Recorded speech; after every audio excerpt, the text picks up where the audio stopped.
Hello friends, आपल्या सर्वांची आवडती मालिका हळद रुसली कुंकू हसलं या मालिकेच्या आजच्या बुधवार 3 जूनच्या एपिसोडमध्ये एकानंतर एक धमाकेदार ट्विस्ट आले आहेत. मग नेमकं घडलंय तरी काय? तर फ्रेंड्स, आपण सगळ्यांनी पाहिलं होतं की अनुसयाने बाळजाबाईवर तिचे दागिने चोरण्याचा आरोप लावला, पण बाळजाबाईने हे सगळे आरोप फेटाळून लावले आणि मग आपले सगळे दागिनेच अनुसयाला देऊन टाकले. अनुसया तर खुश झाली, पण कृष्णाचा विश्वास पटला की बाळजाबाईने काहीच चुकीचं केलं नाही आहे आणि ती खरंच बदलली आहे. आणि आता अनुसयाने चक्क सगळी प्रॉपर्टी समरच्या नावावर करून घेण्याची तयारी सुरू केली आहे.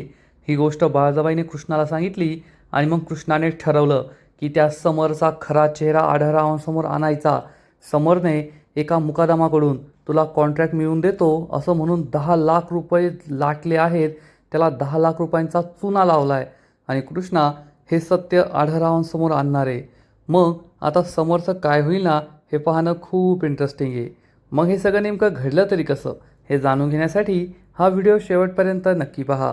फ्रेंड्स, आजच्या एपिसोडच्या सुरुवातीलाच बाळजाबाई सगळ्यांना घेऊन आपल्या रूममध्ये येते आणि म्हणते, पहा, तुम्हाला काय माझ्या रूमची झडती घ्यायची आहे ना, ती घ्या आणि हेच सिद्ध होईल की मी चोरी केलेली नाही आहे.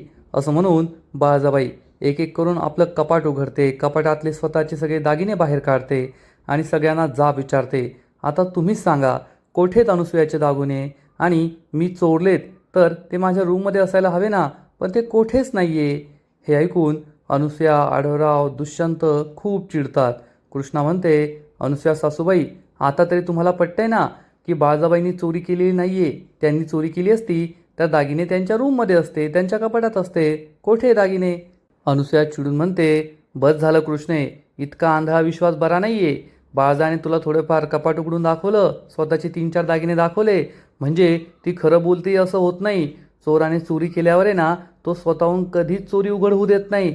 आणि बाळजाने काही एवढ्या समोरासमोर दागिने ठेवले असतील का? ठेवले असतील लपून या रूममध्ये कुठेतरी. तर आढळराव म्हणतात, ठीक आहे ना, अनुसयाचा जर संशय आहे तर तिला शोधू दे. अनुसया म्हणते, होय मग शोधते, मी काय घाबरते की काय? दुष्यंता, चल रे आपण शोधूया. आणि मग दुष्यंत आणि अनुसया सगळीकडे शोधू लागतात. अनुसयाला माहीत असतं दागिने कोठे ठेवले, कारण तिनेच ते ठेवले. पण नाटक करण्यासाठी ती आधी कपाटात चेक करते, दुष्यंत बाकीचे ड्रॉवर वगैरे चेक करत असतो. बाळजाबाईला मात्र खूप वाईट वाटतं की माझ्यावर चक्क चोरीचा आळ आला आहे. कृष्णा हे सगळं बारकाईने पाहत असते. दुष्यंत, अनुसया सगळीकडे शोधाशोध करत असतात. आणि मग दुष्यंत बाळजाबाईच्या बेडखाली तिची जी जुनी पेटी आहे ती पेटी बाहेर काढतो आणि ही पेटी उघडतो. अनुसयाला माहीत असतं की या पेटीतच मी दागिने ठेवली आहे, तरीसुद्धा ती अशी निरखून पाहत असते, यात काय आहे? आणि तेवढ्यात दुष्यंत ही पेटी उघडतो आणि काही फाईल्स खाली त्याला एक लाल रंगाची पोटली बांधलेली दिसते. दुष्यंत ही पोटली बाहेर आणतो आणि आढळरावांना सांगतो, यात दागिने दिसताय. तो अनुसयासमोर ही पोटली पकडतो आणि अनुसया ही पोटली सोडवते आणि त्यात चक्क अनुसयाचे सगळे दागिने असतात. हे दागिने पाहून सगळ्यांना जबर धक्काच बसतो. आढळराव, दुष्यंत, कृष्णा बाळजाबाईकडे पाहू लागतात. बाळजाबाईसुद्धा खूप घाबरते आणि मग अनुसया म्हणते, अरे हेच तर माझे दागिने आहे, म्हणजे या बाळजानेच माझे दागिने चोरले होते आणि येथे आणून लपवले होते. बाळजाबाई खूप घाबरते. कृष्णा कधी बाळजाबाईकडे तर कधी अनुसयाकडे संशयाने पाहत असते. दुष्यंतचा मात्र पूर्ण विश्वास बसलेला असतो की बाळजाबाईने ती चोरी केली आहे आणि तो बाळजाबाईकडे रागारागाने पाहत असतो. अनुसया बाळजाबाईला जाब विचारते, ए बाळजा, आता माझं स्त्रीधनसुद्धा चोरतेस का गं? स्वतःच्याच घरात चोरी करायचा लाज नाही का वाटत? असली कसली बाई आहे तू? बाळजाबाई रडू लागते. तर दुष्यंत म्हणतो, ओ बाळजाबाई, आता काय झालं? का बोलती बंद झाली तुमची? एवढ्या वेळात तर खूप बोलत होता, मी चोरी नाही केली, माझ्या रूममध्ये या, चेक करून पहा, झडती घ्या. आता तुमचा खरा चेहरा सगळ्यांसमोर आलाय. स्वतःच्याच घरात चोरी करताना लाज नाही वाटली का हो तुम्हाला? आणि बंद करा तुमची चांगुलपणाची नाटकं, कारण तुम्ही कितीही चांगुलपणाची नाटकं केली ना, तरीसुद्धा तुमचा जो मूळ स्वभाव आहे चोऱ्या माऱ्या करण्याचा, दुसऱ्यांना फसवण्याचा, दुसऱ्यांना लुबाडण्याचा, तो कधीच बदलणार नाही, एवढं लक्षात ठेवा. दुष्यंत हे जे काही वाईट बोलतोय त्यामुळे बाळजाबाईला खूप वाईट वाटतं. कृष्णासुद्धा दुःखी होते. तर बाळजाबाई म्हणते, अरे दुष्यंता, माझ्यावर विश्वास ठेव, हे दागिने मी नाही चोरले. दुष्यंत हसू लागतो आणि त्याच वेळेस अनुसयासुद्धा हसत असते. आढळराव मात्र तिच्याकडे निरखून पाहत असतात. त्यांना सगळं कळतं. अनुसयाला आठवतं की थोड्या वेळाआधी जेव्हा बाळजाबाई कृष्णा या गावात फेरफटका मारायला गेल्या होत्या, घरी नव्हत्या, तेव्हा अनुसूया आपल्या रूममध्ये येते आणि तिजोरी उघडते. या तिजोरीतून तिचे सगळे दागिने बाहेर काढते, पोटलीत बंद करते आणि ही पोटली घेऊन बाळजाबाईच्या रूममध्ये येते. आणि बाळजाबाईच्या रूममध्ये जी जुनी ट्रंक आहे, या ट्रंकमध्ये तिनेच हे दागिने लपवलेले असतात. म्हणजे हे सगळं अनुसूयाचंच कटकारस्थान होतं. अनुसूया ही बाळजाबाईला जाब विचारते, काय ग बाळजा, आता काय बोलशील? आता कृष्णे तूच सांग, तू काय न्याय करणार या बाळजाचा? दे तिला शिक्षा, कर न्याय निवाडा. स्वतःच्याच घरात चोरी करताना रंगे हात पकडले आपण तिला. बाळजाबाई दुःखी होऊन म्हणते, कृष्णा काय न्याय निवाडा करेल? माझ्यावर चोरीचा आळ आलाय ना, मीच हा डाग पुसणार. मी स्वतःवर हा आळ सहन करू शकत नाही. अनुसूये, तू माझ्यावर आरोप लावतेस ना की मला दागिन्यांची हाव आहे, मी तुझे दागिने चोरले. आज मी हे सिद्ध करणार की आता मी बदलली आहे, मला दागिन्यांची हाव राहिलेली नाही आहे. असं म्हणून बाळजाबाई चक्क तिचे स्वतःचे दागिनेसुद्धा अनुसूयाला देऊ लागते. हे पाहून सगळ्यांना जबर धक्काच बसतो. अनुसूया मात्र खूप खुश होते की बाळजाबाई तिचे दागिनेसुद्धा अनुसूयालाच देऊन टाकणार आहे. तेवढ्यात दुष्यंत म्हणतो, ओ बाळजाबाई, आता हे काय नवीन नाटक? म्हणजे तुम्ही चोरी केली, ती आम्ही पकडली, मग आता तुम्ही त्यागाची मूर्ती बनण्याचं नाटक करताय. स्वतःचे दागिने मोठ्या आईंना द्यायचे म्हणजे आम्हाला असं वाटेल की तुम्हाला दागिन्यांचा काही हव्यास नाही आहे. वा रे वा, काय त्यागाची मूर्ती, काय ते चांगुलपणाचं नाटक करताय? आम्हाला काय तुमच्या दागिन्यांची गरज नाही आहे, मोठ्या आई तुमचे दागिने घेणार नाही. तेवढ्यात अनुसूया म्हणते, असं कसं नाही घेणार? घेईन ना मी, नक्की घेईन. सगळे अनुसूयाकडे आश्चर्याने पाहतात. तर अनुसूया म्हणते, नाही दुष्यंता, मला तसं नाही म्हणायचं आहे. अरे ही बाळजा आहे ना, वेळ मारून नेतीये, मला तिच्यावर पूर्ण गॅरंटी आहे. ती नाटक करतीये, ती काय मला दागिने देणार नाही आहे. मी तर फक्त तिची परीक्षा पाहण्यासाठी दागिने घेते. जर ती खरंच बदलली असेल आणि दागिने दिले तर आपल्याला कळून जाईल ना, आणि नाही दिले तर कळून जाईल की ती फक्त वेळ मारून नेतीये आणि नाटक करतीये. बाळजाबाई खूप दुःखी होते आणि अनुसूयाला आपले दागिने देऊन टाकते. अनुसूयाला आनंद होतो, कृष्णा मात्र खूप चिडते. आणि मग बाळजाबाई म्हणते, अनुसूये, आता तरी तुला पटलं ना, मी माझे सगळे दागिने तुला देऊन टाकले, मला स्वतःच्या दागिन्यांचीच गरज नाही आहे, हव्यास नाही आहे, तर तुझे दागिने मी कशाला चोरेल? अनुसूया चिडून म्हणते, ए बाळजा, बस झालं, आमचा कोणाचाच तुझ्यावर विश्वास नाही आहे. तू हे जे सगळं केलं आहे ना, ते फक्त एक चांगुलपणाचं नाटक आहे, हे सगळ्यांना कळतं आहे. कृष्णा अनुसूयाकडे रागारागाने पाहते. आढळराव या सगळ्या गोष्टींचा विचार करत असतात. आणि मग तेवढ्यात बाळजाबाई कपाटातून एक नेकलेस काढते. हा नेकलेस पाहून अनुसूया खूप खुश होते. पण बाळजाबाई कृष्णाजवळ येते आणि म्हणते, कृष्णे, हा जो नेकलेस आहे ना, तो आपल्या घराण्याचा पारंपरिक दागिना आहे. मागील 4 पिढ्यांपासून चालत आला आहे आणि अशी परंपरा आहे की घरातील थोरल्या सुनेलाच हा दागिना द्यावा लागतो. आणि मागील अनेक दिवसांपासून मी एक चांगला मुहूर्त पाहत होते, चांगली वेळ पाहत होते, जेव्हा तुला हा दागिना देता येईल. पण आता तुम्ही सगळे येथे जमलाच आहात आणि माझ्यावर हा डागसुद्धा लागला आहे, तर तो पुसण्यासाठी हा दागिना मी तुला देतीये. हे ऐकून सगळ्यांना मोठा धक्काच बसतो. कृष्णा म्हणते, नाही बाळजाबाई, मला याची गरज नाही आहे, नका देऊ मला हा दागिना. तर बाळजाबाई म्हणते, कृष्णे, हा दागिना तूच सांभाळू शकतेस, घे हा दागिना. पण कृष्णा त्यासाठी नकार देते. अनुसूयाला राग आलेला असतो, कारण हा दागिना तिला हवा असतो. तर आढळराव हे कृष्णाला म्हणतात, घे कृष्णे, या दागिन्यावर तुझाच हक्क आहे. तर कृष्णा म्हणते, आबा, पण मला दागिन्यांची हौस नाही हो, मला नको आहे दागिने. तर आढळराव तिला ठणकावून सांगतात, कृष्णे, या दागिन्याची हौस असली काय आणि नसली काय, हा दागिना तुला ठेवावाच लागेल. कारण हा दागिना काही मिरवण्यासाठी नाही आहे, ही 4 पिढ्यांची रांगणे पाटलांची परंपरा आहे. रांगणे पाटलांचे संस्कार आहेत त्यामध्ये, रांगणे पाटलांचा आब आहे, मान आहे त्यामध्ये. त्यामुळे जी व्यक्ती योग्य आहे आणि जी व्यक्ती हा हार सांभाळू शकते, त्या व्यक्तीनेच हा हार घ्यायला हवं. आणि तूच ती योग्य व्यक्ती आहे जी हा दागिना सांभाळू शकतेस. कृष्णाचा नाईलाज होतो. अनुसूया मात्र आढळरावांकडे रागारागाने पाहत असते. म्हणजे ती कृष्णा योग्य आहे आणि मी कोण, मला काही महत्त्वच नाही आहे. बाळजाबाईच्या डोळ्यात पाणी येतं. कृष्णा हार घेण्यासाठी तयार होते. बाळजाबाई तिला हा हार देऊन टाकते. अनुसूयाचा मात्र चांगला जळफाड झालेला असतो. दुष्यंतचा अजूनही विश्वास पटत नाही की माझी आई सुधारली आहे, बदलली आहे. कृष्णा मात्र खूप दुःखी होते की उगाचच बाळजाबाईवर इतका चुकीचा वाईट आरोप लागला. आणि मग थोड्या वेळानंतर कृष्णा तिच्या रूममध्ये असते.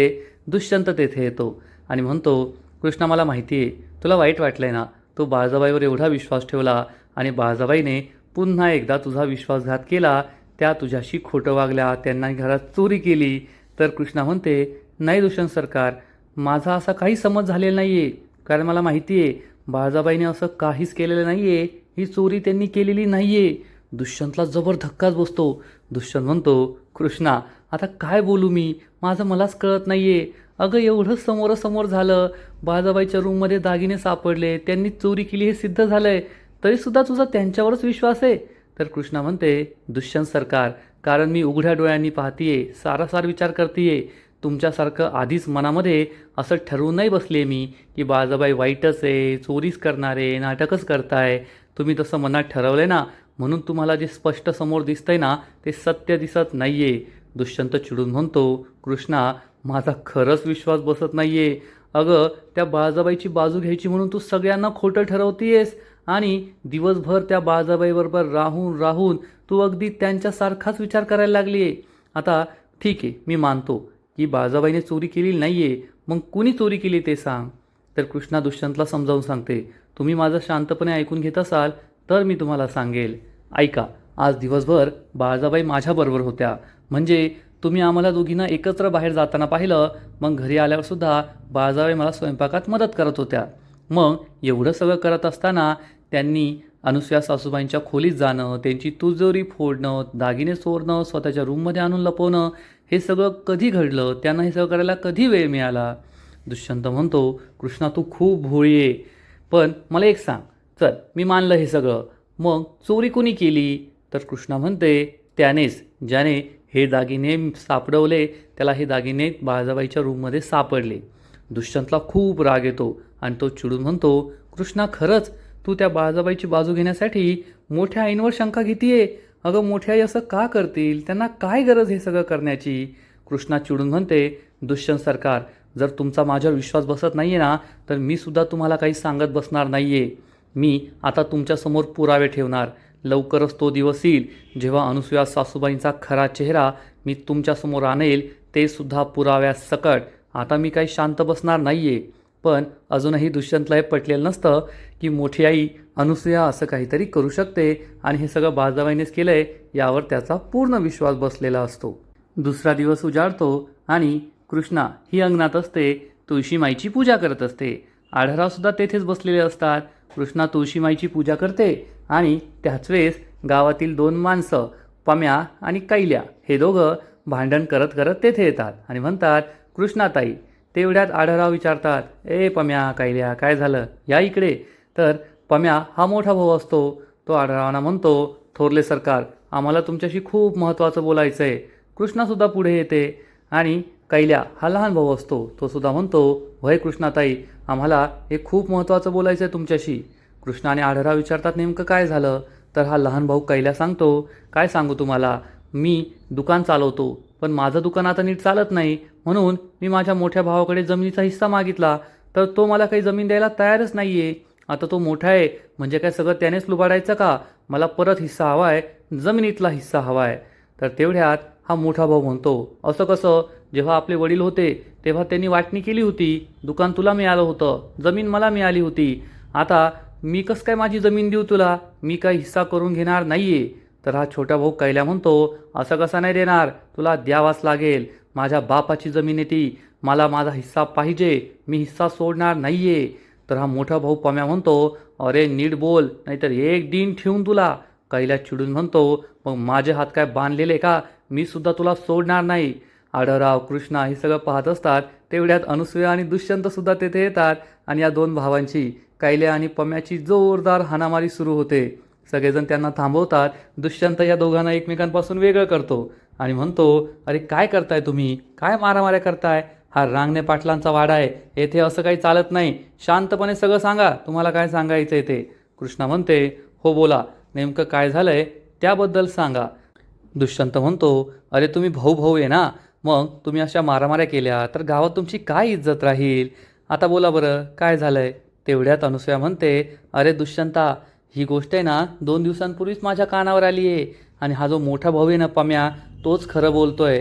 अरे तो मोठा आहे, मोठा भाऊ हा वडिलांच्या जागेवर असतो आणि त्यालाच सगळं मिळायला पाहिजे, त्यालाच मोठा हिस्सा मिळायला पाहिजे, धाकट्या भावाला जास्त काही मिळत नसतं.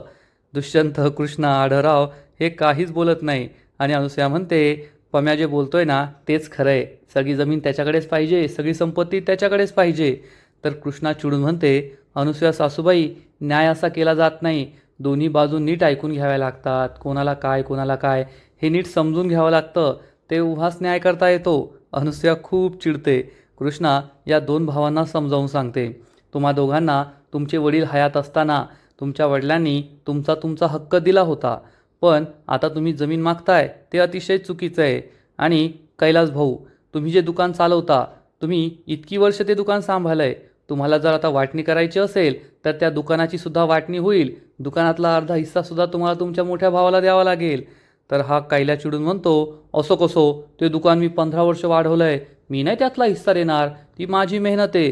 कृष्णा म्हणते, मग तुमच्या मोठ्या भावाने सुद्धा 15 वर्ष जमीन राबवली ना, तिच्यात कष्ट केले, जमीन मोठी केली, जमीन राखली, मग त्या जमिनीवर हिस्सा मागणं ते तरी कसं देतील?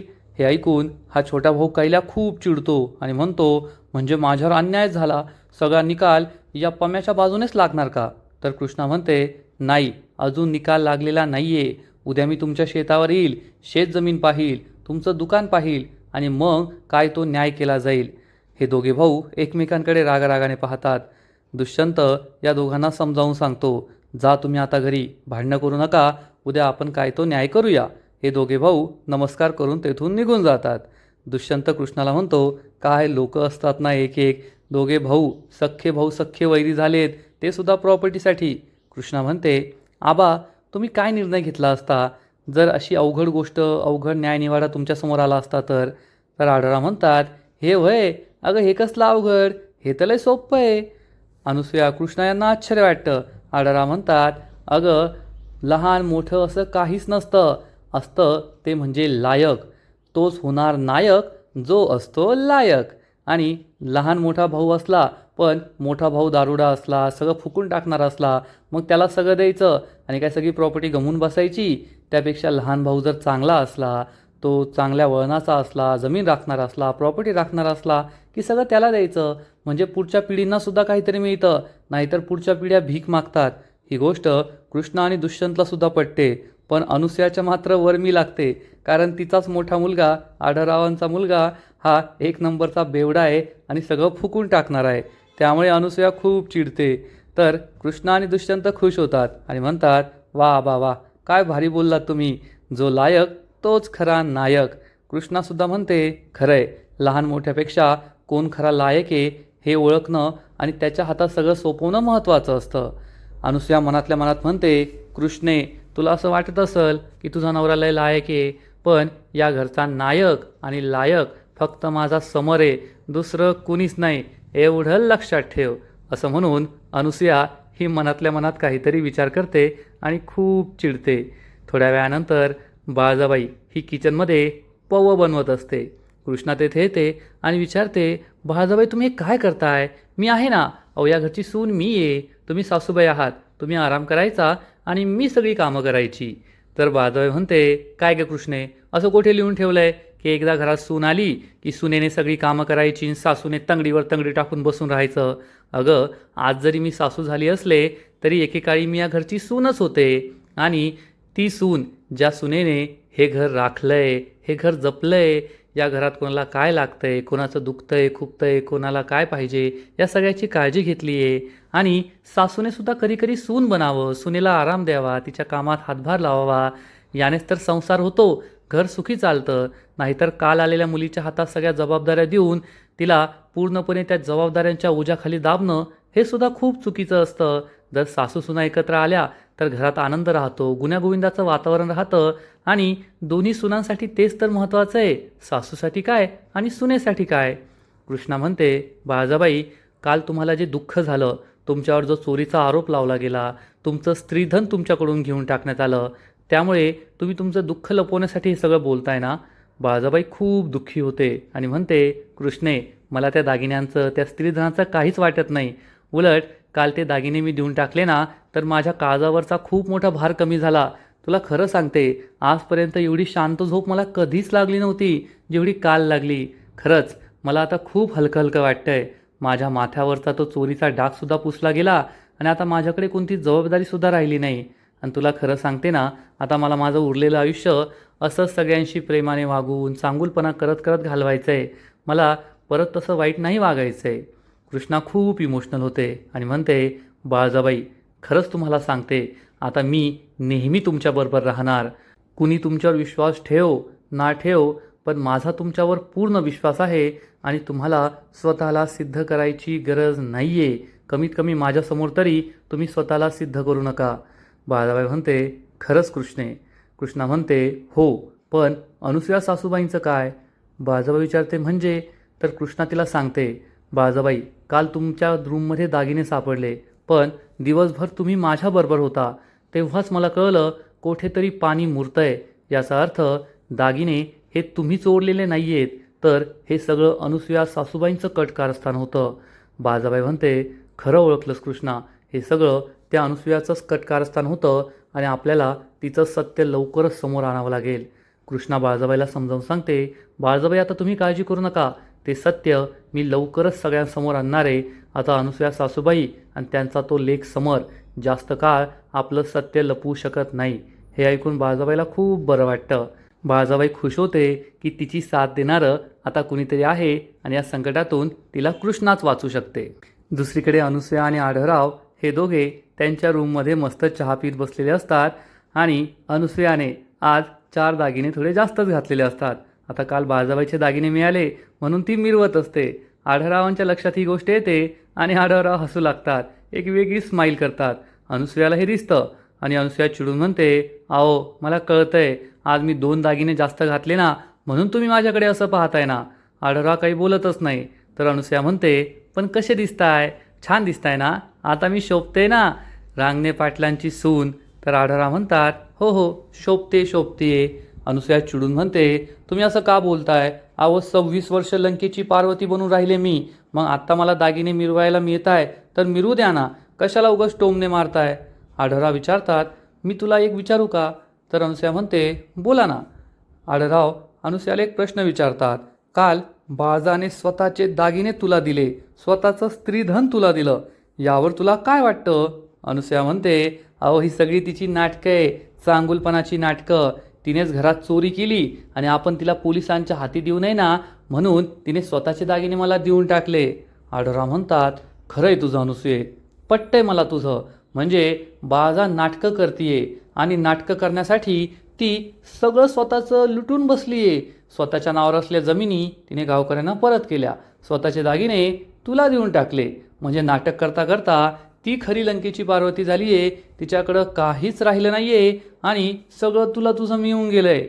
अनुसूया खूप चिडते आणि म्हणते, आता म्हणजे तुम्ही सुद्धा तिच्यावरच विश्वास ठेवताय का? आढळराव चिडून म्हणतात, अनुसूये उगाच फाटे फोडण्याची गरज नाही आहे. मी तुला एक साधा सोपा प्रश्न विचारला, बाळाबद्दल तुला काय वाटतं आणि तू इकडचं तिकडं बोलत बसली आहे. मी पाहतोय मागील काही दिवसांपासून तुला एक जरी प्रश्न विचारला तर तू त्याचं उत्तर देण्याऐवजी आणखीन 10 प्रश्न विचारते, विषयाला फाटे फोडते. अनुसूयाला समजतं आढळरावांशी आता या विषयावर बोलून फायदा नाही आहे आणि अनुसूया लगेच गिअर बदलते आणि रडू लागते आणि म्हणते, अहो मला खूप काळजी वाटतीये. आढळराव विचारतात, कसली काळजी? अनुसूया म्हणते, आपल्या 2 लेकरांची, दुष्यंताची आणि समरची. आज तुम्ही पाहिलं ना, गावातले ते 2 भाऊ कसे भांडत होते. अहो ते तरी सख्खे भाऊ आहे, पण आपली दोन्ही लेकरं तर सावत्र आहेत ना. तसे दोघे खूप हुशार आहेत. दुष्यंत तर हुशार आहे, समर थोडा कमी हुशार आहे, कृष्णा तर लय हुशार आहे. पण समरच्या मनात आहे ना आजकाल वेगळंच चाललेलं असतं. 26 वर्ष माझ्या लेकराने गरिबीत दिवस काढले हो, आणि आत्ता त्याला हे सगळं उपभोगायला मिळतंय, पण गावात त्याला कुणी मान देत नाही. सगळेजण दुष्यंतलाच धाकले सरकार म्हणतात आणि मला तर ही भीती वाटतेय की आपल्या गेल्यानंतर काय होईल. समरला सगळं मिळेल ना, दुष्यंत त्याला त्याचा हक्क देईल ना, नाहीतर माझा समर आयुष्यभर दुर्मुखलेला राहिला आणि आता आपल्यानंतरसुद्धा त्याला काहीच मिळणार नाही का? आढळराव चिडून म्हणतात, कसं आहे ना अनुसूये, अशी काळजी जर वाटत असेल की आपण गेल्यानंतर काय होईल, तर आपण जाण्याआधीच त्याची व्यवस्था करून ठेवायची असते. आणि तू नको काळजी करू, अजून मी आहे, जित्ताय, जिवंत आहे, मी सगळी सोय करून ठेवतो, असं ठणकावून आढळराव तेथून निघून जातात. तेवढ्यात बाळजाबाई तेथे असते. तिने हे सगळं ऐकलेलं असतं आणि अनुसूया मनात विचार करते, आढळराव एकदा का सगळी जमीन माझ्या समोरच्या नावावर झाली ना की मग मला तुमचा काहीच फायदा नाही आहे. मग मी तुमचा कसा बंदोबस्त करते ना ते पाहतच राहा, असा विचार अनुसूया करते. आणि इकडे बाळजाबाई ही कृष्णाला भेटायला बोलवते. कृष्णा विचारते, काय झालं बाळजाबाई, एवढ्या घाईने का बोलवलं? तर बाळजाबाई ही कृष्णाला सांगते, मी आता आढळरावांच्या खोलीबाहेरून जात होते तर आढळराव आणि अनुसूयाचं बोलणं माझ्या कानावर पडलं. ते दागिन्यांबद्दल काहीतरी बोलत होते आणि मग मी तेथे थांबून त्यांचं सगळं ऐकलं. असं म्हणून बाळजाबाई कृष्णाला झालेला सगळा प्रकार सांगते. त्यामुळे कृष्णाला मोठा धक्काच बसतो. बाळजाबाई म्हणते, मला तर असं वाटतंय की ती अनुसूया आढळरावांची सगळी संपत्ती तिच्या लेकाच्या नावावर करून घेतीये. तसं पाहायला गेलं तर ते योग्यच आहे. तो या घरचा थोरला लेक आहे. पण तो समोर कसा आहे, त्याचं आजकाल काय चालू असतं तुला माहिती आहे ना, त्याच्या नावावर संपत्ती करणं योग्य राहील का? कृष्णा म्हणते, नाही बाळजाबाई, त्या समोरचा खरा चेहरा मला आता सगळ्यांसमोर आणावाच लागेल. बाळजाबाई विचारते, खरा चेहरा म्हणजे? तर कृष्णा तिला झालेला सगळा प्रकार सांगते की पंचायतीच्या ऑफिसमध्ये समर कसं कागदपत्र चोरायला आला होता. हे ऐकून बाळजाबाईला मोठा धक्काच बसतो. कृष्णा म्हणते, बाळजाबाई फक्त एवढंच नाही आहे तर समरने एका मुकादमाकडून 10 लाख रुपयांची लाच घेतली आहे, तुला आज कंत्राट मिळवून देतो म्हणून. बाळजाबाईला जबर धक्काच बसतो. बाळजाबाई म्हणते, या मायलेकाबद्दल तर रोज रोज नवीनच ऐकायला मिळत आहे. कृष्णा म्हणते, हो खरं आहे, आणि आता मी शांत बसणार नाही आहे. आबांनी सगळी संपत्ती त्या समरच्या नावावर केली ना तर तो समर सगळं विकून मोकळा होईल. त्यामुळे आता लवकरात लवकर मला समर आणि अनुसूयाचं सत्य बाबांसमोर आणायचं आहे, म्हणजे आबा त्याच्या नावावर संपत्ती करणार नाही. हे ऐकून बाळजाबाई खूप खुश होते आणि म्हणते, खरंच कृष्णे, तू खूप हिमतीची आहे, तुला माझी नजर लागायला नको. असं म्हणून बाळजाबाई कृष्णाला काला टीका लावते आणि कृष्णा ठाम निर्धार करते की ती आता या अनुसूया आणि समरला काही सोडणार नाही आहे. आणि आजचा एपिसोड येथेच संपतो. फ्रेंड्स, हळद रुसली कुंकू हसलं या मालिकेचा आजचा एपिसोड खरंच खूप भारी होता, इंटरेस्टिंग होता. पण पुढील एपिसोड आणखीन भारी असणार आहे, जेथे आढळराव हे समरच्या नावावर प्रॉपर्टी करण्याचं खोटं नाटक करतील आणि मग अनुसूया चक्क त्यांचा खून करण्याचा प्रयत्न करेल. रात्री त्यांच्या रूममध्ये येऊन त्यांच्या पोटात चाकू खुपसणार. पण त्याच वेळेस आढळराव, कृष्णा, दुष्यंत, बाळजाबाई तिच्या समोर येतील आणि अनुसूयाचा खेळ हा कायमचा संपणार. म्हणजे आता अनुसूया आणि समर हे दोघे पुन्हा एकदा रानावनात भटकायला मोकळे, किंवा नक्कीच या दोघांना सगळेजण जेलमध्ये पाठवतील, एवढं मात्र खरं. तर फ्रेंड्स, तुम्हालासुद्धा हळद रुसली कुंकू हसलं ही मालिका आवडते का? नक्कीच कमेंट करून सांगा. आणि या मालिकेचे असेच नवीन नवीन एपिसोड, नवीन नवीन अपडेट सर्वात आधी पाहण्यासाठी व्हिडिओला लाईक करा, शेअर करा, चॅनलला सबस्क्राईब करून बेल आयकॉनवर क्लिक करा, म्हणजे या मालिकेचे नवीन नवीन एपिसोड तुम्हाला सर्वात आधी पाहायला मिळतील. खूप खूप खूप धन्यवाद.